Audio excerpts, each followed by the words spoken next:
일본이 오열하고 있습니다. 독도는 일본 영토라던 다카이치 총리가 갑자기 한국에 고개를 숙였기 때문입니다. 지난 3월 12일 또다시 독도 도발을 시작한 일본 정부. 독도를 다케시마로 바꾸기 위해 미국, 유럽, 그리고 중동까지 천문학적인 돈을 로비에 쏟아부었죠. 그렇게 사우디까지 등에 업은 일본은 드디어 독도를 손에 넣었다라고 확신했습니다. 하지만 단 72시간 뒤 모든 게 뒤집혔습니다. 이란의 공습에 일본이 겁에 질려 사우디를 버리고 도망칠 때 오직 대한민국만이 자리를 지켰고 시민들을 무사히 대피시킨 겁니다. 이에 사우디는 일본과의 모든 계약을 파기했고 일본은 한국에 살려달라 구걸까지 했습니다. 도대체 무슨 일이 벌어진 걸까요?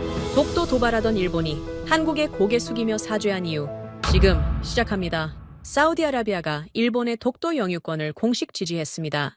이틀 전 다카이치 일본 총리가 국회에서 독도는 일본 땅이라 선언했고 사우디 투자부 장관 알자베르가 그 선언에 손을 들어준 겁니다. 대가는 간단했죠. 일본 외교관이 장관의 스위스 계좌에 돈을 보냈고 장관은 한국에게 줄 돈 10억 달러를 동결해버렸습니다. 한국이 독도를 일본 땅으로 인정하는 문서에 사인하면 돈을 풀어주겠다는 겁니다. 사인하지 않으면 380억 달러짜리 주베일 현장에서 쫓겨나는 거였어요. 저는 카림 알 마라비, 사우디 왕실 의전실 부실장으로 28년째 이 궁전의 외교 서열을 정리해온 사람입니다. 제 수첩에서 한국은 17위였어요. 10억 달러와 영토 주권을 동시에 인질로 잡혔으니 당연히 고개를 숙일 거라 생각했습니다.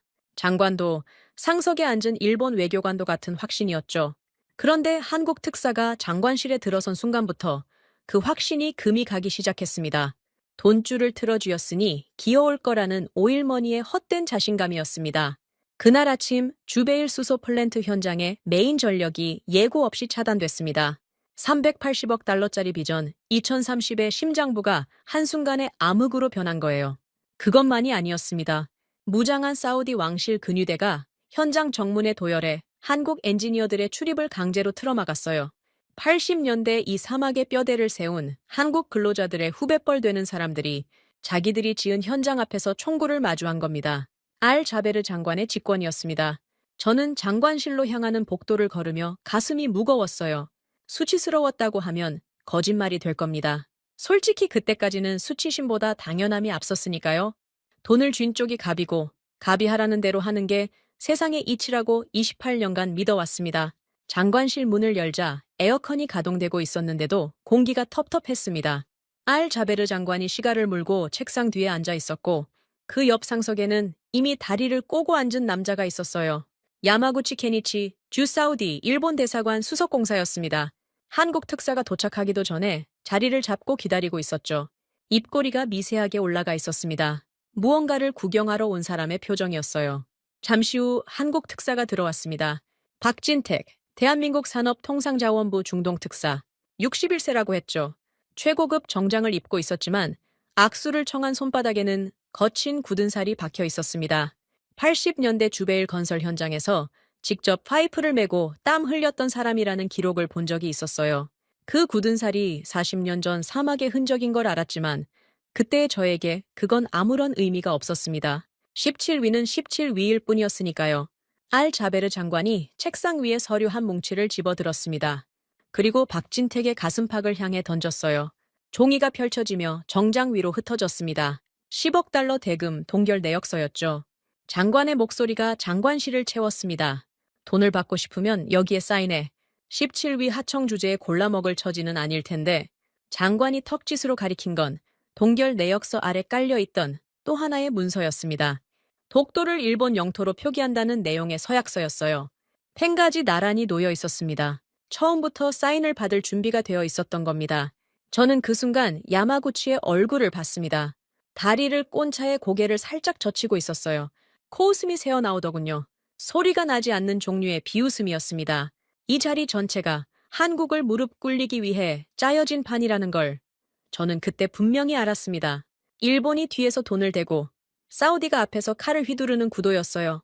박진택 특사는 가슴팍에서 흘러내린 서류를 내려다봤습니다. 한 장 한 장 바닥에 떨어지는 종이를 말없이 지켜보더군요. 장관실이 조용해졌습니다. 알 자베르 장관은 시가 연기를 내뿜으며 여유를 부렸어요. 야마구치는 다리를 꼰 채 손톱을 살피고 있었습니다. 둘 다 같은 장면을 기다리고 있었죠.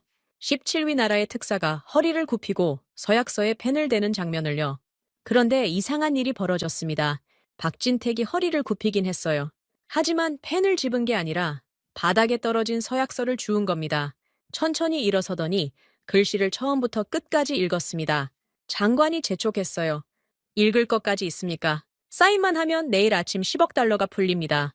박진택은 대답하지 않았습니다. 서약서를 다 읽고 나서 종이의 상단과 하단을 양손으로 잡았어요.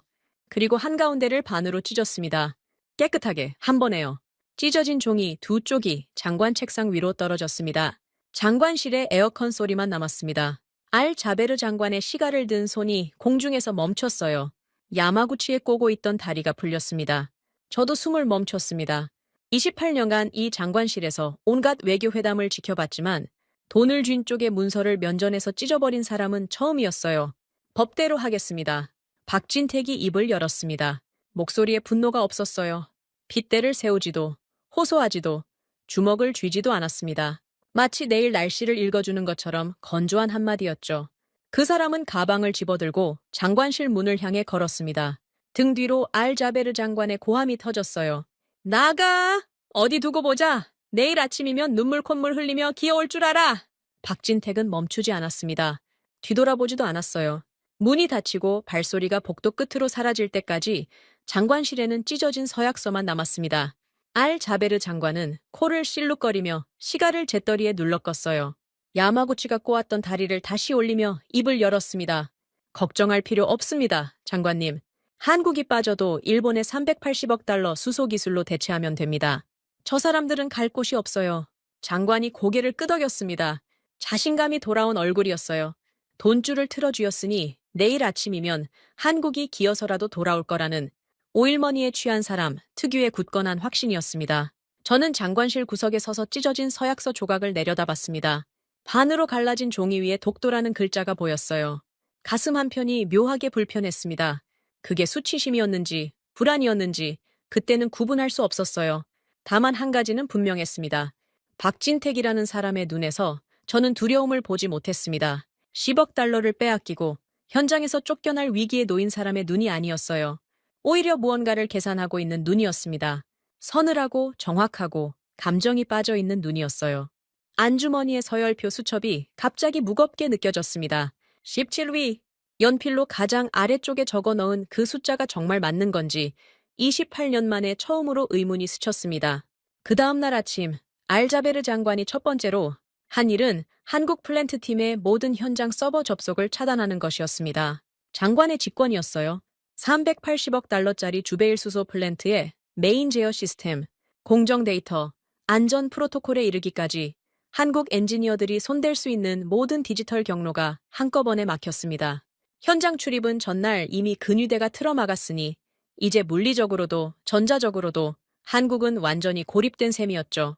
저는 의전실 사무실에서 그 조치 문서에 직인을 찍었습니다. 손이 망설여지지 않았다고 하면 거짓말이에요. 하지만 28년간 해온 일이 그거였습니다.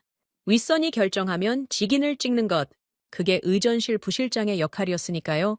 오전 11시 글로벌 에너지 저널이 속보를 띄웠습니다.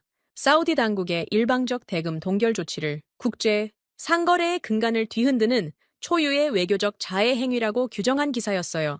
저는 그 기사를 읽으며 속이 쓰렸습니다. 자하의 행위라는 표현이 거슬렸던 게 아닙니다. 그게 사실이라는 걸 알면서도 인정하기 싫었던 겁니다. 알차베르 장관은 그 기사를 코방귀도 안 뀌고 넘겼어요. 오일머니 앞에서 전월 따위가 뭘 할 수 있겠냐는 태도였죠. 오후가 되자 야마구치가 움직였습니다. 일본 엔지니어 300여 명을 대동하고 주베일 현장에 나타난 겁니다. 한국 팀이 차단당한 현장을 활보하며 시찰을 시작했어요. 흰 헬멧을 쓴 일본 기술진이 한국 팀이 설치한 배관 라인을 손으로 두드리고 계기판 앞에서 사진을 찍었습니다. 마치 이미 자기들 것이 된 양 행동하더군요. 야마구치는 현장 한가운데 서서 일본 측 수행원에게 뭔가를 지시하며 고개를 끄덕였어요. 일부러 한국 엔지니어들이 보이는 방향을 등지고 서 있었습니다. 무시가 아니라 과시였어요. 너희는 끝났고 이제 여기는 우리 차지라는 시위였습니다. 저는 의전 차량 안에서 그 광경을 지켜보고 있었습니다. 한국 엔지니어 몇 명이 근위대 바리케이드 너머에서 그 장면을 보고 있었어요. 분노에 찬 눈이 아니었습니다. 오히려 조용했어요. 뭐랄까, 기다리는 사람들의 표정이었습니다. 그때는 그게 무슨 의미인지 몰랐습니다. 오후 3시 42분이었어요. 기억이 정확합니다. 의전실로 돌아가려고 차 시동을 걸었는데 라디오에서 경보음이 터졌습니다. 호르무즈 해협발 1한계 무장단체에 대규모 자폭 드론 및 탄도미사일 공습 경보. 주베일 산업단지 저녁에 사이렌이 울려 퍼졌어요. 하늘이 갈라지는 것 같은 소리였습니다. 처음 3초는 믿기지 않았습니다. 주베일에 직접 공습 경보가 떨어진 건 제28년 경력 중 처음이었으니까요. 그런데 동쪽 수평선 위로 검은 점들이 줄지어 나타나는 순간 다리에서 힘이 빠졌습니다. 자폭 드론이었어요? 수십 대가 편대를 이루고 있었습니다. 그 뒤로 더 높은 고도에서 흰 연기를 끌며 떨어지는 물체가 보였어요. 탄도미사일이었습니다. 380억 달러짜리 플랜트가 잿더미가 될 수 있는 상황이었죠. 그 순간 현장에서 벌어진 일을 저는 평생 잊지 못할 겁니다. 야마구치가 가장 먼저 뛰었습니다. 시찰하던 현장 한복판에서 헬멧을 내팽개치고 전용 헬기 쪽으로 전력 질주했어요. 300명의 일본 엔지니어들이 그 뒤를 따랐습니다. 장비를 버리고 서류를 버리고 흰 헬멧이 사막 바닥에 굴러다녔어요. 1시간 전까지 이 현장의 새 주인인 양 활보하던 사람들이었습니다. 사이렌 한 방에 그 허세가 모래처럼 흩어져 버렸죠. 헬기 세대가 먼지를 일으키며 이륙했습니다. 야마구치가 탄 헬기가 가장 먼저 하늘로 올라갔어요. 300명 전원을 태울 수 없었을 겁니다. 뒤처진 일본 엔지니어들이 활주로에서 허공에 손을 뻗는 모습이 보였습니다. 알 자베르 장관은 더 빨랐어요. 공습 경보가 울린 지 2분도 되지 않아 왕궁 지하 최고급 방공호로 들어갔다는 보고가 의전실에 떨어졌습니다. 자국민 대피 지시는 없었습니다. 현장 노동자들과 인근 주거, 단지의 사우디 시민들을 어디로 대피시키라는 명령이 단 한 줄도 내려오지 않았어요. 돈을 쥔 쪽이 갑이라고 큰소리치던 장관이 폭탄 앞에서는 자기 목숨 하나 챙기고 사라진 겁니다. 저는 의전 차량에서 내려 현장 외곽 관제실로 뛰었습니다. 관제실에는 CCTV 모니터가 가동되고 있었어요. 화면 여러 개에 현장 곳곳이 잡혀 있었습니다. 그 화면에서 저는 이해할 수 없는 장면을 봤습니다. 한국 엔지니어들이 철수하지 않고 있었어요. 10억 달러를 빼앗기고 서버 접속이 차단되고 현장 출입까지 막힌 사람들이었습니다. 몇 시간 전까지 근위대의 총구 앞에 서 있던 사람들이었어요. 그런데 공습 경보가 울리자 오히려 바리케이드를 뚫고 현장 안으로 들어갔습니다. 근위대가 막으려 했지만 사이렌 소리에 대열이 흐트러진 틈이었죠. 화면을 자세히 봤습니다. 한국 엔지니어들이 대피소를 잃은 사우디 시민들을 찾아다니고 있었어요. 플랜트 인근 주거 단지에서 공습에 주저앉은 노인과 아이들을 한국 장갑버스에 태우고 있었습니다. 섭씨 48도의 폭염 속이었어요.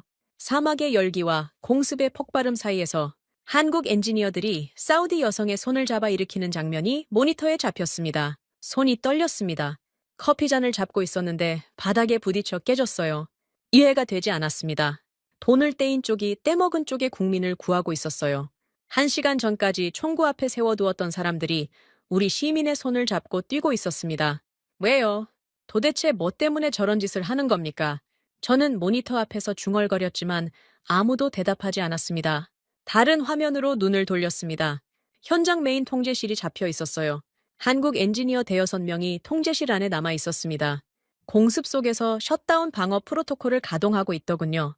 380억 달러짜리 설비가 폭격의 연쇄 폭발하는 걸 막기 위한 긴급 조치였어요. 서버 접속이 차단되었으니 수동으로 하나하나 밸브를 잠그고 있었습니다. 천장에서 먼지가 쏟아지는데도 자리를 뜨지 않았어요. 저 사람들의 접속을 차단한 게 우리였습니다. 저 사람들의 돈을 동결한 것도 우리였어요. 그런데 저 사람들이 지금 지키고 있는 건 우리의 플랜트였습니다. 가슴 한가운데가 뜨거워졌습니다. 수치심이었어요. 28년 관료 인생에서 처음 느끼는 종류의 감정이었습니다. 돈의 서열이 곧 세상의 이치라 믿었던 제 안에 무언가가 균열을 일으키고 있었어요. 그때 또 다른 화면에서 움직임이 잡혔습니다. 박진택이었어요.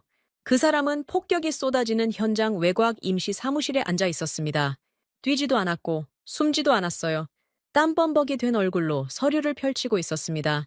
모니터 해상도가 낮아 글씨까지는 보이지 않았지만 그 사람이 뭘 하고 있는지는 알 수 있었어요.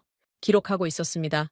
알 자베르 장관의 계약 부당 이행 내역, 안전 의무 위반 사항, 현장 방치 시각, 자국민 대피 불이행 시점, 분 단위로 적고 있었을 겁니다. 폭발음이 한번 크게 울렸습니다. 관제실 천장에서 형광등이 흔들렸어요. 저는 본능적으로 고개를 숙였습니다. 다시 고개를 들었을 때 모니터 속 박진택은 여전히 같은 자세로 앉아 있었어요. 서류 위에 붉은색 직인을 꺼내 하나하나 찍어 누르고 있었습니다. 폭격 한가운데서 도장을 찍는 사람이라니 미친 사람인가 싶었어요. 하지만 곧 깨달았습니다. 미친 게 아니라 준비하는 거였어요. 전쟁이 끝난 뒤에 쓸 무기를 만들고 있었던 겁니다. 폭탄이 아니라 서류라는 무기를요. 방공회 수문 장관, 헬기를 타고 도망친 일본 외교관, 그리고 폭격 속에서 서류의 직인을 찍는 한국 특사. 세 사람의 모습이 CCTV 화면 3개에 동시에 잡혀 있었습니다. 저는 안주머니에 서열표 수첩을 꺼내 펼쳤습니다. 17위. 연필로 적힌 그 숫자가 흐릿해 보였어요. 모니터 속에서 한국 엔지니어가 사우디 아이를 안아 올려 장갑버스에 태우는 장면이 지나갔습니다. 수첩을 다시 접어 안주머니에 넣었습니다. 손끝이 떨리고 있었어요. 바깥에서 또 한 차례 폭발음이 울렸습니다. 관제실 유리가 진동했어요. 공습은 아직 끝나지 않았습니다. 하지만 그 사막 한가운데서 돈도 빼앗기고 총구도 겪은 사람들이 우리 국민의 손을 놓지 않고 있었습니다. 제28년짜리 서열표에는 그런 항목이 없었어요. 돈으로 매길 수 없는 것의 가치를 적는 칸 따위는 처음부터 만들어 놓지 않았으니까요. 1차 공습 경보가 해제된 건 오후 6시를 넘긴 직후였습니다. 사이렌이 멈추자 사막에 적막이 내려앉았어요. 폭발의 잔향이 귀에 남아 있었지만 하늘은 다시 조용해졌습니다. 관제실 밖으로 나오니 석양이 모래바람에 걸려 핏빛이었어요. 현장 곳곳에 폭격 파편이 흩어져 있었고 일본 엔지니어들이 도망치며 버리고 간 흰 헬멧들이 사막 위에 뒹굴었습니다. 저는 왕궁 지하 방공호로 향했습니다. 보고해야 할 것이 있었어요. CCTV로 목격한 한국팀의 시민 구출 상황, 현장 피해 규모, 일본 기술진 전원 도주 사실, 의전실 부실장으로서 당연한 업무였죠. 방공호 입구에는 근위대 4명이 총을 든 채 지키고 있었습니다. 최고 보안 등급 구역이었어요. 알 자베르 장관은 자국민 수천 명이 사막에서 공습을 맞는 동안 에어컨과 생수가 구비된 최고급 벙커에서 숨을 고르고 있었던 겁니다. 복도를 돌아 방공호 메인홀에 도착했을 때 안에서 고함이 터져 나왔습니다. 알 자베르 장관의 목소리였어요. 감히 허락도 없이 여기에 들어와! 17위 하청 주제! 저는 발을 멈추고 문 앞에 섰습니다. 문이 반쯤 열려 있었어요. 틈 사이로 보이는 광경에 숨이 막혔습니다. 박진택이 방공호 안에 서 있었습니다. 정장 어깨에 콘크리트 먼지가 하얗게 앉아 있었고 얼굴에는 땀 자국이 말라붙어 있었어요. 폭격 속에서 서류의 직인을 찍던 그 모습 그대로였습니다. 방공호까지 직접 걸어온 거였어요. 알 자베르 장관은 소파에 앉아 있었습니다. 넥타이를 풀어헤친 채 생수병을 쥐고 있었어요. 자국민이 폭격에 노출된 동안 생수를 마시며 앉아 있었던 겁니다. 장관의 얼굴은 붉었어요. 분노가 아니라 들킨 사람의 당혹함이었습니다. 방공에 숨어 있었다는 사실 자체가 수치라는 걸 장관 본인도 알고 있었을 겁니다. 그래서 더 크게 소리를 질렀던 거예요. 호통은 대개 약한 사람의 방패니까요. 박진택은 호통에 반응하지 않았습니다. 가방에서 서류 한 부를 꺼내 방공호 테이블 위에 놓았어요. 던진 게 아니라 내려놓은 겁니다. 하지만 그 소리가 방공호 안에 울렸습니다. 종이가 테이블에 닿는 가벼운 소리였는데 방공호의 정적 속에서는 총성처럼 들렸어요. 대한민국 산업통상자원부 직인이 붉게 찍힌 공문이었습니다. 알 자베르 장관이 그 문서를 쳐다보기만 하고 손을 뻗지 않았어요. 저는 문틈으로 지켜보다가 안으로 들어갔습니다. 의전실 부실장으로서 장관 곁에 있어야 했으니까요. 테이블 위에 문서가 눈에 들어왔습니다. 저도 모르게 손이 갔어요. 집어들고 읽기 시작했습니다. 첫 줄부터 마른 침이 넘어갔습니다. 대금 동결 조치, 즉시 해제 및 독도 표기 부당 요구 철회. 그게 첫 번째 항목이었어요. 두 번째 항목은 더 서늘했습니다. 고의 미납된 10억 달러 전액을 48시간 이내에 1원도 빠짐없이 지정 계좌에 입금할 것. 세 번째 항목에서는 심장이 조여왔어요. 상기 조건 미이행 시 사우디에 이전된 3세대 핵심 기술 전량을 대한민국이 전면 회수하며 대기 중인 경쟁국으로의 기술 이전을 즉시 개시한다. 경쟁국이라는 단어에 밑줄이 쳐져 있었습니다. 구체적인 국가명은 적혀 있지 않았어요. 하지만 굳이 적을 필요가 없었습니다. UAE가 사우디 바로 옆에서 똑같은 비전 프로젝트를 추진하고 있다는 건 이 방에 있는 모든 사람이 아는 사실이었으니까요. 한국이 기술을 들고 2시간 거리의 경쟁국으로 건너가면 380억 달러짜리 주베일 플랜트는 콘크리트 껍데기만 남는 겁니다. 알 자베르 장관의 얼굴에서 핏기가 빠지는 게 보였습니다. 하지만 장관은 소파에서 일어나지 않았어요. 대신 테이블 위 노트북을 열어 화상 통화를 연결했습니다. 화면에 야마구치의 얼굴이 떴어요. 공습을 피해 헬기로 도주한 뒤 리야드의 일본 대사관 건물에 들어가 있는 모양이었습니다. 넥타이를 매만지며 여유로운 표정을 짓고 있었어요. 폭격 현장에서 자국 엔지니어 수백 명을 내팽개치고 도망친 사람의 얼굴이라고는 믿기지 않았습니다. 야마구치가 화면 너머로 박진택을 보더니 입꼬리를 올렸어요. 갈 곳도 없으면서 허세는 대단하시네요, 박 특사. 한국이 빠져봤자 일본 기술로 채우면 됩니다. 사우디도 우리도 전혀 곤란하지 않아요. 박진택은 야마구치의 말에 고개를 돌리지도 않았습니다. 화면이 아니라 알 자베르 장관만 보고 있었어요. 장관에게만 말하겠다는 뜻이었죠.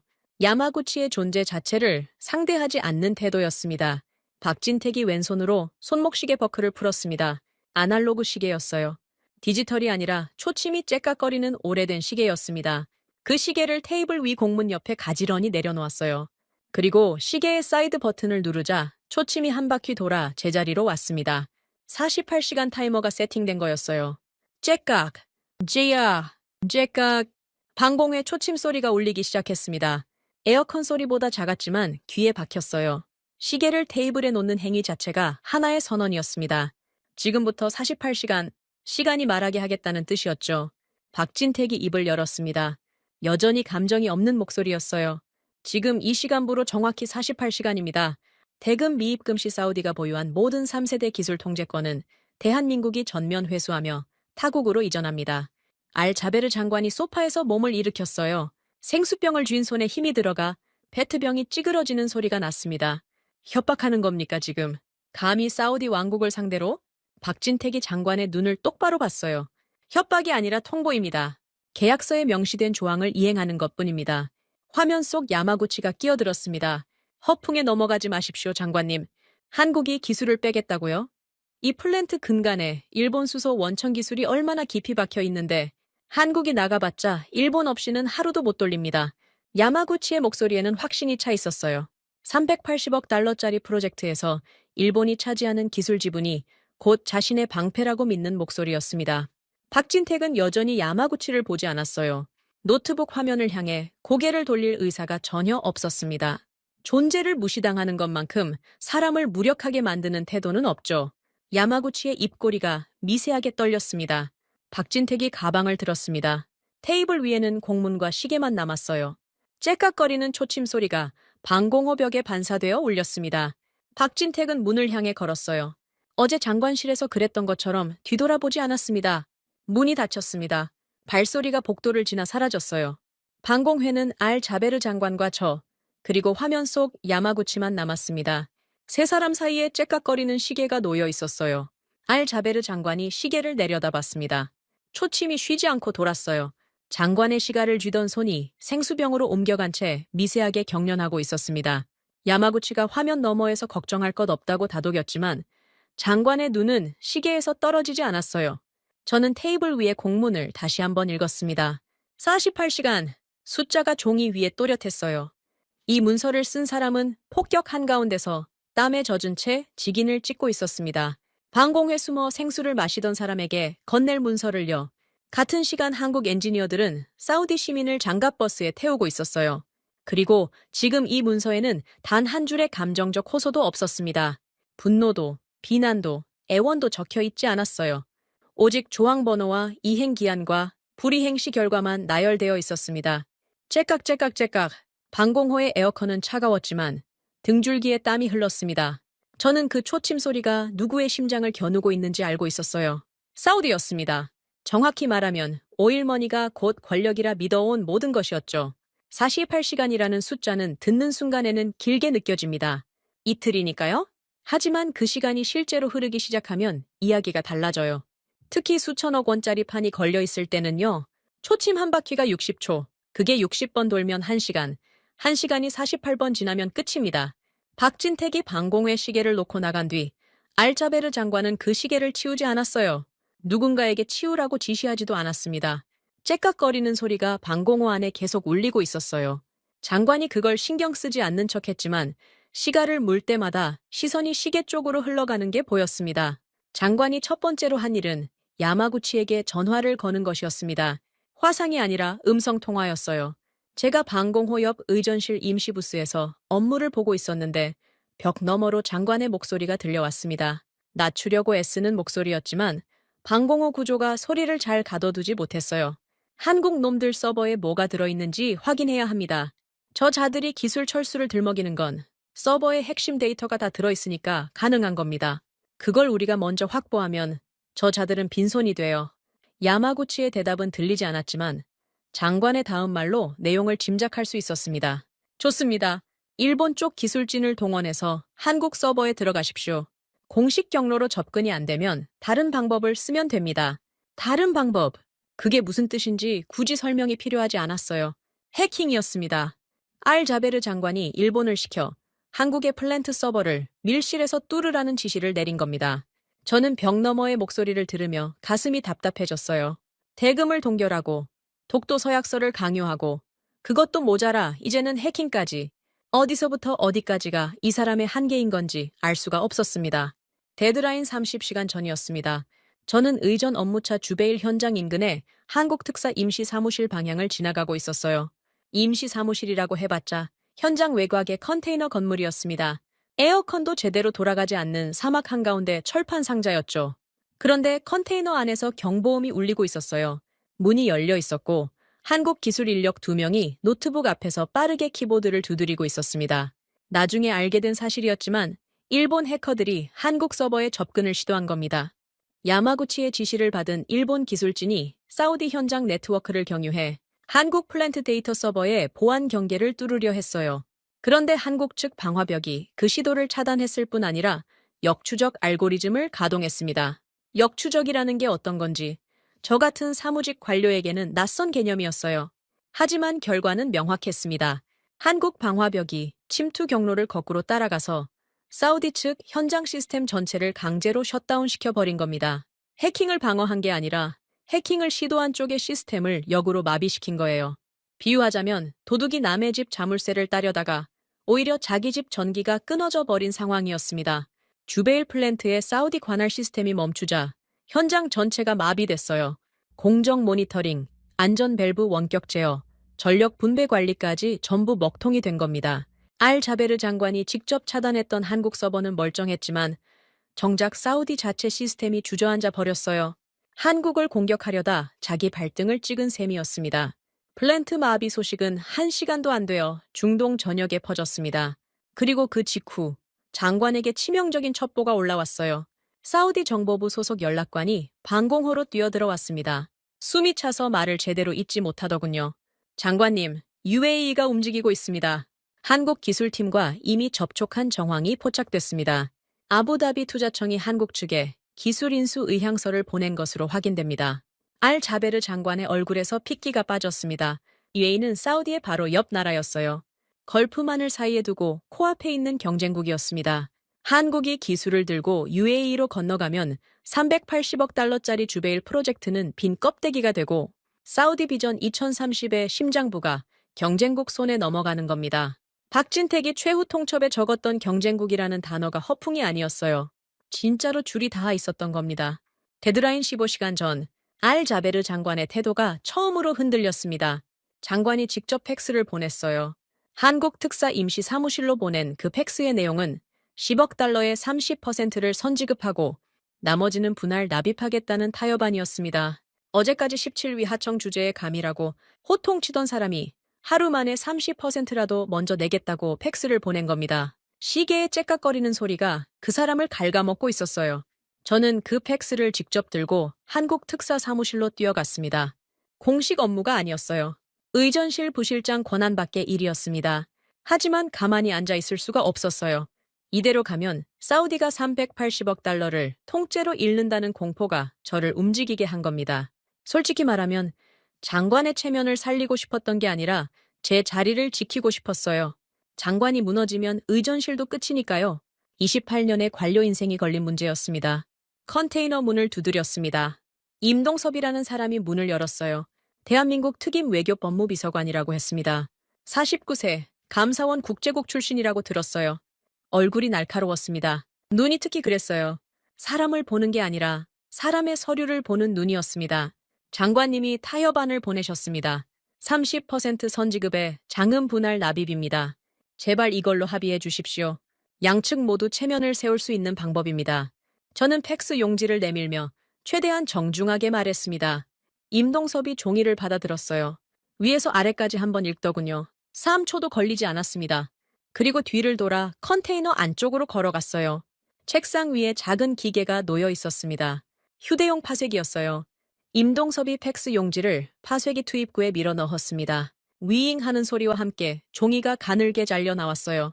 알 자베르 장관이 보낸 타협안이 제 눈앞에서 국수 가닥처럼 갈려나간 겁니다. 조건 위배입니다. 전액 일시불 입금 외에는 접수하지 않습니다. 임동섭의 목소리에 감정이 없었어요. 박진택과 같은 종류의 건조함이었습니다. 이 사람들은 다 그런 건지 아니면 훈련받은 건지 알 수 없었지만 분노보다 무서운 게 무표정이라는 걸 그때 처음 알았습니다. 저는 파쇄기에서 나온 종이 조각을 내려다봤어요. 다리에 힘이 빠졌습니다. 마지막 카드가 눈앞에서 갈려나갔으니까요. 컨테이너 안쪽에서 박진택이 보였습니다. 책상에 앉아 아날로그 시계에 초침을 천으로 닫고 있었어요. 제가 서 있다는 걸 알면서도 고개를 들지 않았습니다. 제 호소에 답하지 않겠다는 뜻이었죠. 돌아가는 길, 사막의 열기가 얼굴을 때렸습니다. 발밑에 모래가 부드러웠지만 다리가 무거웠어요. 방공호로 돌아와 장관에게 결과를 보고하자 알자베르 장관의 눈이 충혈됐습니다. 팩스가 파쇄됐다는 말을 듣는 순간 장관의 목에 핏대가 섰어요. 그리고 장관이 내린 다음 지시는 제 28년 관료 인생에서 가장 위험한 명령이었습니다. 한국 대사관 앞에 왕실 근위대를 깔아라. 소총으로 무장한 근위대 20여 명이 한국 대사관 건물 앞에 도열했습니다. 외교 공관 앞에 무장 병력을 배치하는 것은 국제법상 명백한 위반이었어요. 하지만 알자베르 장관은 신경 쓰지 않았습니다. 법으로 안 되면 총으로라도 한국을 눌러야 한다는 옥이었어요. 돈으로 안 되니 무력을 꺼낸 겁니다. 그런데 한국 쪽에서는 아무런 반응이 없었습니다. 항해 공문도, 긴급 연락도, 대피 움직임도 없었어요. 근위대가 총을 들고 서 있는데 한국 대사관 안에서는 불이 켜진 채 평소처럼 업무가 돌아가고 있었습니다. 박진택이 그 안에 있다는 보고를 받았어요. 총구가 코앞에 있는데도 눈 하나 깜빡하지 않았다는 겁니다. 데드라인 3시간 전, 밤이었습니다. 방공호 안에서 알자베르 장관이 화상 통화를 켰어요. 야마구치가 화면에 나타났습니다. 리야드의 일본 대사관에서 연결한 모양이었어요. 야마구치의 표정은 여전히 여유로워 보였지만 목소리에는 날이 서 있었습니다. 쫄지 마십시오, 장관님. 한국은 허세입니다. 48시간이 지나도 저 자들은 기술을 들고 나가지 못합니다. 물리적으로 불가능해요. 핵심 모듈 해체에만 2달이 걸립니다. 버티면 됩니다. 알자베르 장관이 고개를 끄덕였어요. 하지만 장관의 손이 말하고 있었습니다. 시가를 집으려는 손가락이 미세하게 떨리고 있었어요. 시가를 잡는데 3번을 시도했습니다. 테이블 위에서 째깍거리는 박진택의 아날로그 시계가 데드라인을 향해 쉬지 않고 달리고 있었어요. 저는 그 떨리는 손을 바라봤습니다. 3일 전 이 방에서 한국 특사의 가슴팍에 서류를 집어 던졌던 바로 그 손이었어요. 17위 하청 주제라고 호통치던 목소리의 주인이 지금 시가 하나 제대로 짚지 못하고 있었습니다. 팩스 반려, 서버 역추적, UAE 접촉 정보, 무장 근위대마저 무시당한 현실이 그 손끝을 갉아먹고 있었어요. 초침이 멈추지 않았습니다. 3시간, 180분, 1800초. 알자베르 장관의 시간이 흘러내리고 있었어요. 돈으로도 총으로도 해킹으로도 멈출 수 없는 시간이었습니다. 데드라인 1시간 전이었습니다. 정확히 말하면 57분이었어요. 테이블 위 박진택의 아날로그 시계 숫자를 가리키고 있었습니다. 저는 방공호 밖으로 나와 현장 외곽 관제실에서 모니터를 지켜보고 있었어요. 알자베르 장관은 방공호에서 나오지 않았습니다. 야마구치의 말대로 버티기로 한 거였죠. 48시간이 지나도 한국이 기술을 물리적으로 빼낼 수 없다는 계산이었어요. 핵심 모듈 해체에 2달이 걸린다는 야마구치의 자신만만한 분석을 믿은 겁니다. 그때 하늘이 울었습니다. 1차 공습 때와는 차원이 다른 사이렌이었어요. 관제실 천장의 비상등이 빨갛게 전멸했고 모니터 6대에 동시에 경보 메시지가 떴습니다. 호르무즈 해협발 1한계 무장단체의 2차 공습이었어요. 1차 때의 3배 규모라는 분석이 실시간으로 올라왔습니다. 자폭 드론 편대와 고고도 탄도미사일이 동시에 날아오는 복합 공격이었어요. 380억 달러짜리 주베일 플랜트가 직격 사정권 안에 들어 있었습니다. 모니터 화면을 전환했습니다. 현장 외곽 카메라에 야마구치가 잡혔어요. 리야드에서 돌아와 있었던 겁니다. 장관에게 버티라고 다그치면서 자기는 현장에 복귀해 일본 기술력을 과시하려 했던 모양이었죠. 하지만 사이렌이 울리자 1차 공습 때와 똑같은 장면이 벌어졌습니다. 야마구치가 시찰 중이던 현장을 내팽개치고 헬기 착륙장을 향해 뛰었어요. 이번에는 혼자였습니다. 함께 온 일본 엔지니어들에게 한마디도 하지 않았어요. 헬기 문이 열리자 야마구치가 먼저 뛰어올랐고 기체가 먼지를 일으키며 이륙했습니다. 활주로에 남겨진 일본 기술진이 먼지 속에서 허공을 향해 손을 뻗는 모습이 모니터에 잡혔어요. 또 버린 겁니다. 한 번도 아니고 두 번째였습니다. 관제실 유리가 진동했어요. 동쪽 수평선 위로 검은 점들이 몰려오고 있었습니다. 1차 때보다 훨씬 많았어요. 드론 편대가 하늘을 뒤덮고 있었고 그 위로 흰 연기를 끌며 떨어지는 탄도미사일이 보였습니다. 380억 달러짜리 설비가 사우디 비전 2030의 심장이 잿더미가 되려 하고 있었습니다.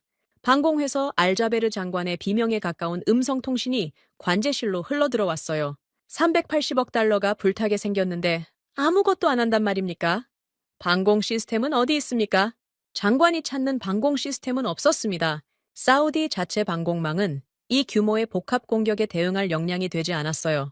미국에서 도입한 패트리어트 포대가 리야드 방면에 배치되어 있었지만 주베일 산업단지까지 커버하지는 못했습니다. 일본이 약속했던 방공 협력은 야마구치와 함께 헬기를 타고 도망갔고요. 모니터 속에서 알자베르 장관이 방공호 바닥에 주저앉는 게 보였어요. 무릎이 꺾이고 두 손으로 얼굴을 감싸고 어깨가 떨렸습니다. 오일머니로 세상을 쥐고 흔들던 사람이 미사일 앞에서 우는 모습이었습니다. 그 순간이었어요. 현장 남쪽 외곽에 주차되어 있던 한국 군용 트럭 세대의 덮개가 일제히 걷혔습니다. CCTV 화면이 자동으로 그쪽을 잡았어요. 트럭 적재함 위에 올려진 장비가 드러났습니다. 저는 그게 뭔지 몰랐어요. 포신도 없고 탄약도 보이지 않고 소리도 나지 않았습니다. 그냥 네모난 금속 상자 위에 둥근 렌즈 같은 것이 하늘을 향해 있었어요. 렌즈가 움직였습니다. 상하 좌우로 미세하게 각도를 조정하더니 멈췄어요. 그리고 빛이 나왔습니다. 푸른 빛이었어요. 관제실 유리를 통해 봐도 선명한 푸른 직선이 하늘로 쏘아 올려졌습니다. 소리가 없었어요. 총성도 폭발음도 로켓의 굉음도 없이 빛만 나갔습니다. 고요한 빛이었어요. 그 빛이 하늘의 검은 점 하나에 닿자 드론이 터졌습니다. 펑 하는 작은 소리와 함께 불꽃이 피었다가 바로 꺼졌어요. 팝콘이 튀는 것 같았습니다. 정확히 그 느낌이었어요.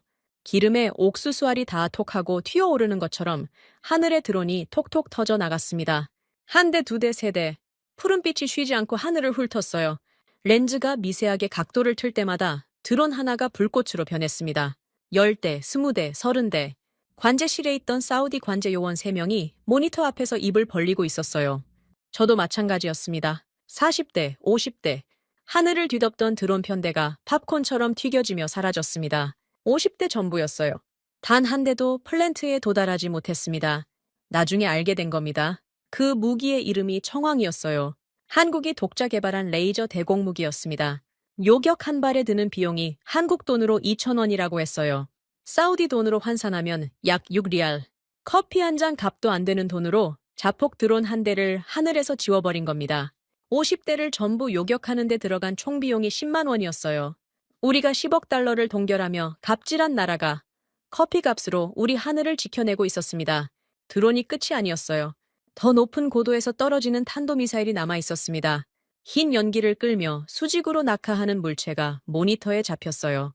드론과는 차원이 다른 위협이었습니다. 관제 요원 한 명이 비명을 질렀어요. 그때 현장 북쪽에서 섬광이 일었습니다. 청황과는 다른 종류의 빛이었어요. 지면에서 수직으로 솟구치는 불꽃이었습니다. 미사일이었어요. 한국의 미사일이 지상에서 발사되어 곧장 하늘로 치솟았습니다. 청웅 2호라고 했습니다. 한국의 중거리 지대공 미사일이었어요. 낙하하는 탄도미사일을 향해 정면으로 돌진했습니다. 두 물체가 상공에서 충돌하는 순간 하늘이 하얗게 변했어요. 폭발의 충격파가 관제실 유리를 흔들었습니다. 두 번째 탄도미사일도 세 번째도 똑같이 요격됐어요. 하늘에서 떨어지는 것은 전부 올라가는 것에 의해 박살났습니다. 한 발도 빗나가지 않았어요. 저는 의자에 주저앉아 있었습니다. 다리에 힘이 없었어요. 모니터 속 하늘이 깨끗해지고 있었습니다. 몇 분 전까지 검은 점과 흰 연기로 가득했던 하늘이 청황의 푸른빛과 청홍의 수직 화염으로 세탁된 거였어요. 380억 달러짜리 플랜트 위에 한국제 강철돔이 펼쳐져 있었습니다. 오일머니로 뭐든 살 수 있다고 믿었습니다. 일본의 기술이 세계 최고라고 들었습니다. 그런데 하늘에서 미사일이 떨어질 때 도망간 건 일본이었고 돈은 방공회 숨은 우리 장관의 주머니에서 아무 역할도 하지 못했어요. 대신 2,000원짜리 빚과 수직으로 솟구치는 불꽃이 이 사막을 지켰습니다. 17위 나라의 기술이었어요. 폭발의 섬광이 가라앉았습니다. 하늘이 다시 어두워지고 사막의 열기가 관제실로 새우며 들었어요. 그때 모니터 하나에 박진택이 잡혔습니다. 임시 사무실 컨테이너 앞에 서 있었어요. 하늘을 올려다보지 않았습니다. 대신 왼손으로 테이블 위 아날로그 시계를 톡톡 두드리고 있었어요. 건조한 동작이었습니다. 미사일 요격의 감동도 드론 선멸의 쾌감도 없는 표정이었어요. 그냥 시계를 확인하고 있었습니다. 시간이 됐는지 안 됐는지를요. 곧이어 컨테이너 안에서 임동섭이 나왔어요. 손에 무정의를 들고 있었습니다. 무정의 너머로 무슨 지시를 내리더니 현장 메인 통제실 외벽에 대형 스크린에 붉은 글씨가 떠올랐습니다. 관제실 모니터에서도 보였어요. 국제합작법 제4조 2항이라는 제목이었습니다. 저는 그 글씨를 읽으며 심장이 멈추는 것 같았어요. 기투입 자본 전액 몰수, 위약금으로 환불 불가 처리, 현장 통제권 대한민국의 영구 귀속. 단순히 기술을 빼가겠다는 게 아니었습니다. 사우디가 이 프로젝트에 투입한 돈 전부를 몰수하고 현장 자체를 한국이 가져간다는 뜻이었어요. 박진택이 48시간 전에 던진 최후 통첩의 진짜 칼날이 이제야 드러난 겁니다. 기술 철수가 끝이 아니라 사우디의 돈까지 삼키는 독소 조항이 계약서 안에 처음부터 박혀 있었던 거예요. 방공회서 알자베르 장관의 숨 헐떡이는 소리가 무전으로 흘러나왔습니다. 스크린의 붉은 글씨를 누군가가 장관에게 읽어준 모양이었어요. 장관의 목소리가 갈라져 있었습니다. 이게 무슨 소리입니까? 우리가 투입한 돈을 전부 가져간다고? 이건 강도짓 아닙니까? 그건 강도짓이 아니었습니다. 계약서에 명시된 조항이었어요. 48시간 전 박진택이 테이블 위에 놓고 간 공문에 모든 내용이 적혀 있었습니다. 알 자베르 장관이 그 공문을 제대로 읽지 않은 거였어요.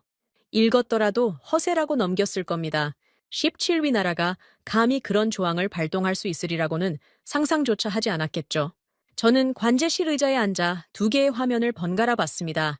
한쪽에는 방공에서 숨을 헐떡이는 알 자베르 장관이, 다른 한쪽에는 시계를 톡톡 두드리며 서 있는 박진택이 잡혀 있었어요. 오일머니에 취한 남자와 서류에 직인을 찍은 남자. 이 사막의 하늘을 지킨 건 돈이 아니라 2,000원짜리 빚이었고 이 사막의 판을 뒤집은 건 총이 아니라 계약서 한 장이었습니다. 48시간 타이머가 0점을 찍은 건 새벽 4시 정각이었습니다. 관제실 모니터 구석에 떠있던 카운트다운 숫자가 연경연경으로 변하는 순간 화면 하나가 깜빡이더니 꺼졌어요. 알 자베르 장관의 장관실 서버 접속 권한이 완전히 삭제된 겁니다. 장관 전용 인증 코드, 현장 관리 시스템 마스터키, 공정 데이터 열람 권한까지 전부요. 380억 달러짜리 주베일 플랜트에 대한 알 자베르 장관의 디지털 발자국이 통째로 지워졌습니다. 관제실에 있던 사우디 관제 요원이 장관실 쪽으로 긴급 연락을 넣었어요. 장관님 계정이 삭제됐다는 보고였습니다. 30초도 지나지 않아 방공에서 알 자베르 장관의 고함이 무전을 타고 들려왔어요. 지금 뭐라고 했습니까? 내 권한이 삭제됐다고? 사우디 정부 장관의 권한을 누가 감히 삭제합니까? 누가 삭제한 게 아니었습니다. 시스템이 자동으로 실행한 겁니다. 48시간 데드라인 만료와 동시에 계약서에 명시된 통제권 전환 프로토콜이 가동된 거였어요. 박진택이 설계한 시간표대로 기계가 움직인 것뿐이었습니다. 사람의 감정이나 체면 따위는 코드에 포함되어 있지 않았죠. 새벽 4시 23분, 알 자베르 장관이 방공회서 뛰쳐나왔다는 보고가 들어왔습니다. 장관 전용 차량을 직접 몰고 주베일 현장 정문 게이트로 향하고 있다고 했어요. 저는 관제실 CCTV를 게이트 카메라로 전환했습니다. 어둠 속에서 헤드라이트 불빛이 사막도로를 가르며 달려오고 있었어요. 장관이 직접 운전하고 있었습니다. 기사도 없이 혼자였어요. 넥타이가 풀려 있었고 정장상의 단추가 어긋나 있었습니다. 2026년 사우디 투자부 장관이 새벽에 차를 몰고 플랜트 게이트로 돌진하는 모습은 이 관제실에서 28년간 본 광경 중 가장 처참한 것이었어요. 차가 게이트 앞에 급정거했습니다. 타이어가 모래를 일으켰어요. 알 자베르 장관이 차에서 내려 게이트 인식기로 걸어갔습니다. 주머니에서 최고 등급 VIP 마스터키를 꺼내 인식기에 갖다 댔어요. 이 키는 주베일 산업단지 전체의 모든 문을 여는 만능 열쇠였습니다. 사우디 왕국의 산업 인프라, 어디든 출입할 수 있는 최고 권한이었죠. 붉은 경고음이 울렸습니다. 인식기 화면에 붉은 글씨가 떠올랐어요. 접근 거부, 권한 없음, 불법 침입 경고. 알 자베르 장관이 마스터키를 다시 찍었습니다. 같은 경고음이 울렸어요. 세 번째, 네 번째. 결과는 같았습니다. 사우디 투자부 장관의 최고 등급 마스터키가 자국 땅 위의 게이트에서 거부당하고 있었어요. 장관의 얼굴이 관제실 카메라에 잡혔습니다. 핏대가 목 양쪽으로 솟아 있었어요. 이를 악물고 있었습니다. 장관이 게이트 옆에 배치된 사우디 왕실 근위대장에게 고함을 질렀어요. 게이트를 열어 당장 안에 한국 놈들을 끌어내. 근위대장이 움직이지 않았습니다. 차려 자세로 서서 장관을 똑바로 봤어요. 30대 초반으로 보이는 젊은 장교였습니다. 장관님, 현 시점부로 이 현장의 통제권은 국제합작법 제4조 2항에 의거해 대한민국에 합법적으로 이전되었습니다. 무력 개입은 국제법 위반이며 근위대의 직무 범위를 벗어납니다. 저는 관제실에서 그 음성을 들으며 숨을 멈췄습니다. 사우디 왕실 근위대가 사우디 정부 장관의 명령에 항명한 겁니다. 28년 동안 한 번도 본 적 없는 장면이었어요. 근위대는 왕실 직속이었고 투자부 장관의 지휘 계통에 있지 않았습니다. 합법적 계약 이전이 완료된 상태에서 장관 개인의 명령은 법적 근거가 없었어요. 젊은 근위대장이 그 사실을 정확히 알고 있었던 겁니다. 알 자베르 장관이 근위대장의 멱살을 잡으려는 동작을 보였어요. 하지만 근위대 병사 2명이 앞으로 한 걸음 나서자 장관의 손이 허공에서 멈췄습니다. 장관은 게이트 앞에 서서 이를 갈았어요. 자국 땅 위에 서 있는데 자국 군인이 길을 열어주지 않는 상황이었습니다. 돈으로 산 권력이 서류 한 장에 의해 효력을 잃은 거였어요. 그때 게이트 안쪽에서 굉음이 들려왔습니다. 엔진 소리였어요. 한 대가 아니라 여러 대였습니다. 카메라를 현장 내부로 전환하자 눈을 의심했어요. 태극기가 박힌 한국 차세대 하이브리드 중장비들이 현장 중심부를 향해 진입하고 있었습니다. 크레인, 운반 차량, 모듈 분리 장비들이 일렬로 움직이고 있었어요. 헤드라이트가 사막의 어둠을 가르며 핵심 모듈 분리 작업을 위한 대열을 이루고 있었습니다. 야마구치가 말했죠. 핵심 모듈 해체에 2달이 걸린다고. 한국은 물리적으로 빼갈 수 없다고. 그 계산이 이 중장비 대열 앞에서 산산조각 나고 있었습니다. 한국은 이미 준비를 마치고 있었던 거예요. 48시간이 끝나기를 기다리며 중장비를 사막에 대기시켜 놓고 있었던 겁니다. 데드라인은 허세가 아니라 작전 개시 신호였어요. 게이트 위 플랫폼에 박진택이 나타났습니다. 게이트 밖에선 알자베르 장관을 내려다보고 있었어요. 장관과 눈이 마주쳤을 겁니다. 하지만 박진택은 장관에게 말을 걸지 않았어요. 고개를 돌려 옆에 수행원에게 무정의를 받아들었습니다. UAE 이전 작업 착수하십시오. 건조한 목소리였어요. 명령이라기보다 일정 확인에 가까운 톤이었습니다. 380억 달러짜리 기술을 경쟁국으로 넘기는 지시를 날씨 보고를 듣는 것처럼 내린 겁니다. 무정의 너머에서 확인했습니다라는 응답이 돌아왔어요. 게이트 밖의 알자베르 장관이 그 무전 내용을 들었을 겁니다. 장관의 입이 벌어졌어요. 소리가 나오지 않았습니다. 380억 달러가 눈앞에서 2시간 거리의 경쟁국으로 넘어가려 하고 있었습니다. 장관이 투입한 예산, 장관이 기획한 프로젝트, 장관의 이름이 걸린 비전, 2030의 핵심 사업이 태극기 중장비에 실려 UAE로 떠나려 하고 있었어요. 저는 관제실을 나와 게이트 쪽으로 뛰었습니다. 현장에서 직접 봐야 했어요. 관제실 모니터 화면으로는 부족했습니다. 이 순간을 제 눈으로 봐야 한다는 직감이 있었어요. 게이트 외곽에 도착했을 때 알자베르 장관이 철조망에 손을 짚고 서 있었습니다. 게이트 안쪽으로 태극기 중장비들이 지나가고 있었어요. 모듈 분리 작업이 시작된 거였습니다. 한국 엔지니어들이 헬멧을 쓰고 작업 지시를 주고받는 소리가 새벽 사막에 울렸습니다. 장관의 등이 작아 보였어요. 28년간 이 나라에서 가장 큰 목소리를 가진 사람 중 하나였는데 철조망 앞에 서서 아무것도 할 수 없는 사람의 등은 그렇게 작을 수가 있었습니다. 저는 장관 옆에 섰어요. 뭐라고 말해야 할지 몰랐습니다. 위로를 해야 하는 건지, 보고를 해야 하는 건지, 그냥 서 있어야 하는 건지. 입을 열었습니다. 장관님, 우리가 돈으로 짓밟으려 했던 그 17위 하청업체가 지금 합법적으로 우리 조국의 미래를 해체하고 있습니다. 제 목소리가 떨렸어요. 보고가 아니었습니다. 28년간 윗선의 결정에 직임만 찍어온 사람이 처음으로 윗선에게 현실을 말한 거였어요. 알 자베르 장관이 고개를 돌려 저를 봤습니다. 충혈된 눈이었어요. 분노가 아니라 공포였습니다.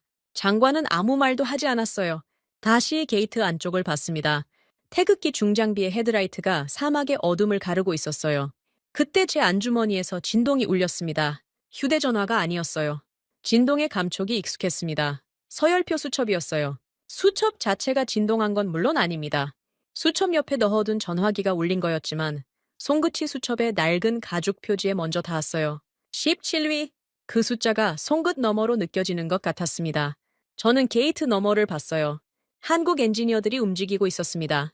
이틀 전 공습 속에서 사우디 시민을 구했던 바로 그 사람들이 지금은 380억 달러짜리 기술을 해체하고 있었어요. 같은 손이었습니다. 사우디 노인의 팔을 잡아 장갑버스에 태우던 손과 모듈 볼트를 풀고 있는 손이요. 구원과 심판을 같은 손으로 집행하는 사람들이었어요. 그리고 그 사막 어딘가에 야마구치가 있었습니다. 2차 공습 때 헬기를 타고 도주한 야마구치의 행방이 보고된 건 1시간 전이었어요. 일본 자위대 수송기가 전시 통제구역 진입에 실패했다는 겁니다. 야마구치의 헬기가 연료 부족으로 사막 한가운데 불시착했고 자위대가 보낸 구출기가 사우디 공역 통제에 걸려 진입 허가를 받지 못한 거였어요. 380억 달러짜리 기술력을 자처하던 일본의 수석공사가 모래바람이 부는 사막에 완전히 고립된 겁니다. 돈으로 한국을 길들이려 한 사우디 장관은 자국 땅의 게이트 앞에서 쫓겨났고 뒤에서 줄을 당기던 일본 외교관은 사막에 발이 묶였습니다. 반면 10억 달러를 떼이고 총구 앞에 섰던 한국은 사막의 하늘을 지키고 법대로 현장을 접수하고 있었어요. 새벽 바람이 불었습니다. 모래가 장관의 구겨진 정장 위로 날렸어요. 저는 안주머니의 수첩 모서리를 만지작거렸습니다. 28년간 한 번도 의심하지 않았던 서열이 새벽에 완전히 뒤집어지고 있었습니다. 새벽 5시 저는 결심했습니다. 28년 관료 인생을 걸어야 하는 결심이었어요. 게이트 앞에서 돌아오는 길, 관제실 CCTV에 찍혀있던 영상들이 머릿속을 떠나지 않았습니다. 공습 속에서 사우디 시민을 구하는 한국 엔지니어들, 방공에 숨어 생수를 마시는 알자베르 장관, 자국 기술진을 내팽개치고 헬기로 도주하는 야마구치, 폭격 한가운데서 서류에 직인을 찍는 박진택, 그 화면들이 눈을 감아도 사라지지 않았어요. 타리크가 제 등을 밀었습니다. 타리크 알파이살, 투자부 실무사무관이었어요. 34살, 제 후배뻘 되는 젊은 엘리트였습니다. 타리크는 이틀 전 대금 동결이 결정된 순간부터 저를 찾아와 끊임없이 같은 말을 반복했어요. 선배님, 80년대 이 도시에 뼈대를 세운 건 한국 근로자들의 피땀이었습니다. 그들을 배신하면 알라의 천벌을 받을 겁니다. 처음에는 젊은 사무관의 감상적인 소리라고 흘려들었습니다. 이 궁전에서 28년을 살아남으려면 양심이라는 짐은 안주머니에 접어 넣어야 했으니까요. 하지만 타리크의 말이 CCTV 화면과 겹치는 순간 더 이상 접어 넣을 수 없었어요. 양심이 안주머니를 찢고 나온 거였습니다. 저는 의전실로 돌아가 보안 서버에 접속했습니다. 28년간 쌓인 의전실 부실장의 접근 권한은 웬만한 기밀 문서를 열 수 있었어요. 알 자베르 장관의 스위스 계좌, 입금 내역, 야마구치와의 비공식 서신 기록, 독도 서약서 작성 과정의 내부 결제 문서, 하나하나 열어볼 때마다 손끝이 차가워졌습니다. 알고 있었지만 눈으로 확인하는 건 다른 차원의 충격이었어요. 장관이 야마구치에게 받은 커미션 금액이 화면에 떴을 때 위장이 뒤틀리는 것 같았습니다. 자국의 외교적 신뢰를 팔아넘긴 대가치고는 너무 싼 금액이었거든요. 문서를 정리하고 CCTV 영상을 편집하는 데 1시간이 걸렸습니다.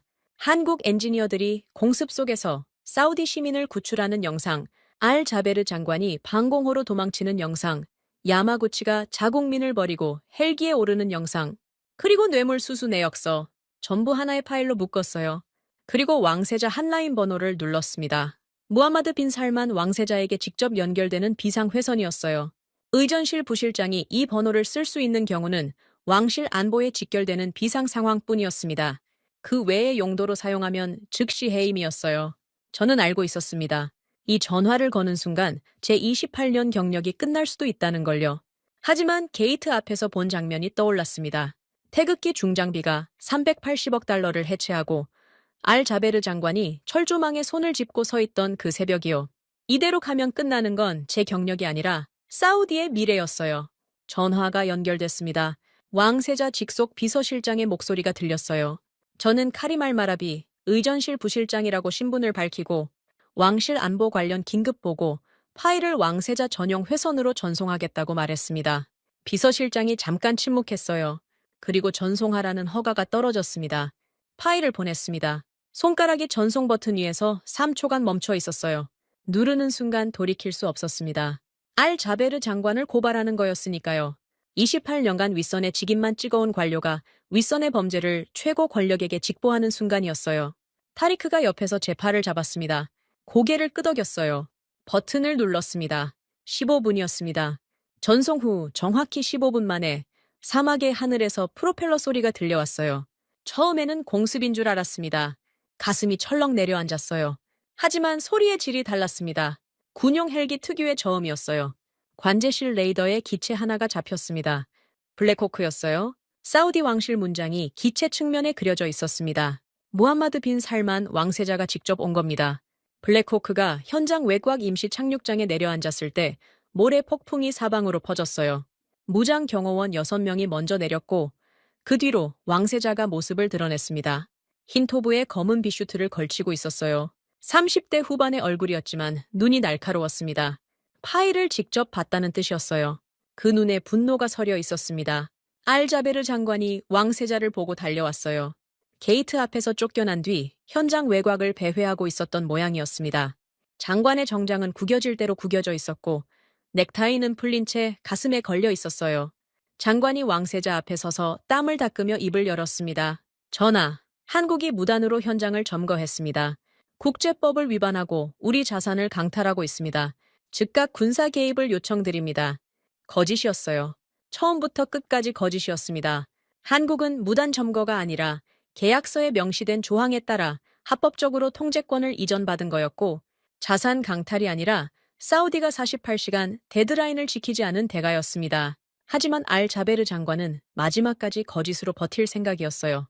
저는 걸어 나갔습니다. 왕세자 앞으로요. 다리가 떨렸어요. 28년 관료 인생에서 왕세자 앞에 호출 없이 나서는 건 직무 범위를 벗어나는 행위였습니다. 하지만 멈출 수 없었어요. 전하, 저는 카림 알마라비, 왕실 의전실 부실장입니다. 30분 전 전하의 비상회선으로 파일을 전송한 사람입니다. 알자베르 장관의 얼굴이 하얗게 변했어요. 저를 봤습니다. 28년간 직인을 찍어주던 부하가 왕세자 앞에서 입을 여는 장면을 보고 있었어요. 장관의 입술이 떨렸습니다. 전하께서 수신하신 파일에 모든 내용이 담겨 있습니다. 알자베르 장관이 일본 야마구치 공사로부터 받은 커미션 내역, 한국 대금을 부당하게 동결한 경위, 독도 서약서를 강요한 전말, 그리고 공습 당시 장관이 자국민 대피를 방치하고 방공회 숨은 CCTV 영상이 포함되어 있습니다. 말하는 동안 목소리가 갈라졌어요. 하지만 멈추지 않았습니다. 반면 한국은 10억 달러를 빼앗긴 상태에서 우리 시민을 구출했고 독자 방공 무기로 우리 하늘을 지켰습니다. 현장 통제권 이전은 48시간 데드라인을 우리가 지키지 않은 결과이며 계약서에 명시된 합법적 조치입니다. 왕세자가 알자베르 장관을 봤어요. 장관의 입이 달싹거렸지만 소리가 나오지 않았습니다. 왕세자의 눈이 차가워졌어요. 파일을 읽은 사람의 눈이었습니다. 증거를 확인한 사람의 눈이었어요. 왕세자가 근위대장에게 고개를 끄덕였습니다. 근위대원 2명이 알자베르 장관의 양팔을 잡았어요. 장관이 몸부림쳤습니다. 전하, 이건 오해입니다. 저는 사우디를 위해서. 왕세자의 손이 알자베르 장관의 가슴을 가리켰어요. 정확히 말하면 정장 왼쪽 가슴에 달린 훈장을 가리킨 겁니다. 사우디 산업 공로 훈장이었어요. 왕실에서 직접 수여하는 최고 등급이었습니다. 근위대원이 그 훈장에 손을 뻗어 잡아 뜯었어요. 핀이 정장 원단을 찢으며 빠지는 소리가 새벽 공기에 울렸습니다. 알자베르 장관의 무릎이 꺾였어요. 포승줄이 양손을 묶었습니다. 왕세자가 시선을 돌렸습니다. 현장 너머 사막 방향이었어요. 야마구치가 고립되어 있는 방향이었습니다. 도망친 자들의 기술은 필요 없습니다. 일본은 이 땅에서 영구 추방합니다. 짧은 한마디였어요. 하지만 그 한마디로 380억 달러짜리 판에서 일본이 영원히 지워졌습니다. 그 순간 박진택의 주머니에서 위성 전화가 울렸어요. 박진택이 전화를 받았습니다. 상대방의 목소리가 새벽 공기 속에서 희미하게 들렸어요. UAE 무역 장관이었습니다. 기술 인수를 최종 확정하는 전화였어요. 380억 달러짜리 기술이 UAE로 넘어가는 마지막 서명 단계였습니다. 왕세자가 박진택에게 다가갔습니다. 한 걸음, 두 걸음, 그리고 박진택이 들고 있는 위성 전화를 가로챘어요. 전화기를 귀에 대고 직접 말했습니다. 여기는 무함마드 빈 살만입니다. 이 계약은 사우디가 2배의 위약금을 보상하고 인수합니다. UAE 측에는 양해를 구하겠습니다. 위성 전화 넘어가 조용해졌어요. UAE 장관이 말을 잃은 거였습니다. 사우디 왕세자가 직접 전화를 가로채 경쟁국의 계약을 빼앗는 장면이었어요. 왕세자가 전화를 끊고 수행원에게 지시했습니다. 프레스센터를 차려라. 지금 즉시 30분 만에 사막 한가운데 즉석 프레스센터가 세워졌어요. 위성 안테나가 올라가고 카메라가 설치되고 전 세계 생중계 링크가 연결됐습니다. 왕세자가 마이크 앞에 섰어요. 카메라에 붉은 불이 켜졌습니다. 사우디아라비아 왕국은 일본과의 모든 에너지 협력 계약을 전면 파기하며 대한민국과 380억 달러 규모의 독점 파트너십을 체결합니다. 정치적 조건은 일절 없습니다. 왕세자의 목소리가 위성을 타고 전 세계로 퍼졌습니다. 박진택이 왕세자 옆에 서서 서류에 서명했어요. 펜을 든 손이 흔들리지 않았습니다. 40년 전 이 사막에서 파이프를 들었던 굳은 살 박인 손이 380억 달러짜리 계약서 위를 지나갔어요. 블룸버그 통신의 로버트 핸드릭스가 현장에서 첫 번째 타전을 쳤습니다. 나중에 그 기사를 읽었어요. 2,000원짜리 레이저 불빛과 자비 없는 계약서, 한 장으로 무장한 한국이 중동의 새로운 패권자가 되었다는 내용이었습니다. 그 기사가 도쿄 증시를 강타하게 되는 건 이틀 뒤의 일이었지만 이미 이 사막에서 판은 끝나 있었어요. 3월 15일 저녁이었습니다. 왕세자의 생중계가 끝나고 프레스센터가 철수한 뒤 사막에는 다시 열기와 정적만 남았어요. 하지만 끝이 아니었습니다. 하늘에서 엔진 소리가 들려왔어요. 이번에는 헬기가 아니었습니다. 훨씬 크고 묵직한 소리였어요. 관제실 레이더에 대형 기체 하나가 포착됐습니다. 리야드 군공항 방향에서 접근하고 있었어요. KC-330 시그너스, 대한민국 공군의 다목적 공중급유 수송기였습니다. 작전명 사막의 빛, 교민 대피 작전을 위해 투입된 거였어요. 거대한 동체가 석양을 등지고 리야드 공항 활주로에 내려앉을 때 지면이 진동했습니다. 태극기가 수직 꼬리 날개에 선명했어요. 전장 한복판을 뚫고 날아온 수송기였습니다. 공습 위험이 완전히 해소되지 않은 공역을 지나온 거였어요. 활주로에 한국 교민들이 줄을 서기 시작했습니다. 가족 단위였어요. 아이를 아는 어머니, 짐 가방을 든 아버지, 할머니의 손을 잡은 손자, 사우디에서 일하던 한국인들이었습니다. 이틀간의 공습과 외교 전쟁 속에서 불안에 떨었을 사람들이었어요. 수송기의 후방 램프가 열리자 한국 공군 장병이 경례를 하며 교민들을 안내했습니다. 한 명씩 기체 안으로 올라가는 모습이 질서정연했어요. 공포 뒤에 오는 안도의 표정들이었습니다. 저는 리야드 공항 관제탑 근처에서 그 장면을 지켜보고 있었습니다. 왕세자의 지시로 사우디 측 공항 보안이 한국 수송기의 이착륙을 전면 지원하고 있었어요. 교민 탑승이 거의 마무리될 무렵 활주로 남쪽에서 먼지 기둥이 올라왔습니다. 차량 한 대가 사막 쪽에서 달려오고 있었어요. 군용 차량이 아니라 민간 지프였습니다. 앞유리에 금이가 있었고 차체에 모래가 두텁게 쌓여 있었어요. 사막에서 장시간 표류한 차량의 모습이었습니다. 차가 활주로 외곽에 멈추자 문이 열렸어요. 야마구치 케니치가 내렸습니다. 처음에는 못 알아볼 뻔했어요. 사흘 전 장관실 상석에서 다리를 꼬고 코웃음을 치던 그 남자가 맞는지 의심했습니다. 정장은 모래에 절어 누렇게 변해 있었고 구두 한쪽이 없었어요. 양말 바닥이 찢어져 발가락이 보였습니다. 얼굴은 사막의 자외선에 벌겋게 타 있었고 입술이 갈라져 피가 말라붙어 있었어요. 2차 공습 때 헬기를 타고 도주했다가 연료 부족으로 사막에 불시착한 뒤 이틀을 사막에서 버틴 겁니다. 일본 자위대 수송기는 전시 통제구역 진입에 끝내 실패했어요. 조국이 보낸 구원은 오지 않았고 380억 달러를 쥐고 흔들던 외교관은 사막의 모래바람 앞에 벌거벗겨진 거였습니다. 야마구치 옆에 일본 대사관 직원 한 명이 더 있었어요. 둘 다 탈수 증세가 심해 보였습니다. 야마구치가 활주로를 가로질러 한국 수송기 쪽으로 비틀거리며 걸었어요. 한국 공군 장병이 앞을 막았습니다. 야마구치가 뭔가 말했지만 한국 장병은 고개를 저었어요. 탑승 명단에 없는 인원은 탑승할 수 없다는 규정이었겠죠. 야마구치의 무릎이 꺾였습니다. 활주로 옆 모래밭에 무릎을 꿇은 거였어요. 사흘 전 한국 특사의 가슴팍에 서류가 던져질 때 상석에서 코웃음을 치던 바로 그 남자가 한국 군용 수송기 앞 모래바닥에 이마가 닿을 듯이 엎드렸습니다. 380억 달러와 독도와 일본의 자존심을 무기로 한국을 짓밟으려던 사람이 살기 위해 한국에 매달리고 있었어요. 박진택이 수송기 램프 위에 서 있었습니다. 교민 탑승 상황을 최종 점검하고 있었어요. 야마구치가 모래밭에서 고개를 들어 박진택을 봤습니다. 입술이 갈라진 입에서 목소리가 흘러나왔어요. 박 특사, 제발 태워주십시오. 우리 둘만이라도. 자위대 수송기가 들어오지 못합니다.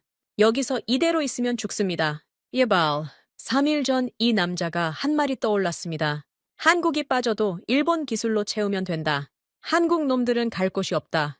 걱정할 필요 없다. 그 입에서 제발이라는 단어가 나오고 있었어요. 독도 표기를 강요하고 뒤에서 뇌물을 대고 해킹을 지시하고 2번이나 자국민을 버리고 도주한 사람이 한국 군인의 발 앞에서 살려달라고 울고 있었습니다. 박진택이 램프 위에서 야마구치를 내려다봤어요. 저는 그 표정을 봤습니다. 조롱이 없었어요.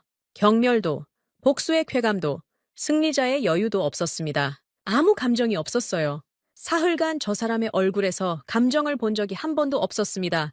분노도 없고 환희도 없는 오직 해야 할 일만 남은 사람의 얼굴이었어요. 박진택이 가방에서 서류 한 장을 꺼냈습니다. 임동섭이 옆에서 펜을 건넸어요. 박진택이 서류 하단에 무언가를 적고 붉은 직인을 찍었습니다.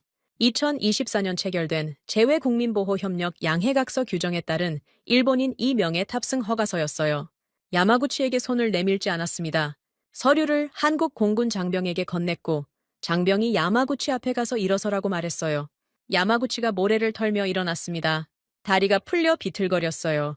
장병이 팔을 잡아 수송기 램프까지 부축했습니다. 일본 대사관 직원도 함께 올랐어요. 박진택은 야마구치가 기체 안으로 사라질 때까지 한마디도 하지 않았습니다. 뒤돌아보지도 않았어요? 서류에 도장을 찍는 것으로 끝이었습니다. 조롱 한마디 없이, 훈계 한마디 없이 규정에 따라 도장을 찍어 목숨을 살려준 거였어요. 그게 더 무서웠습니다. 복수보다 무자비한 자비였어요.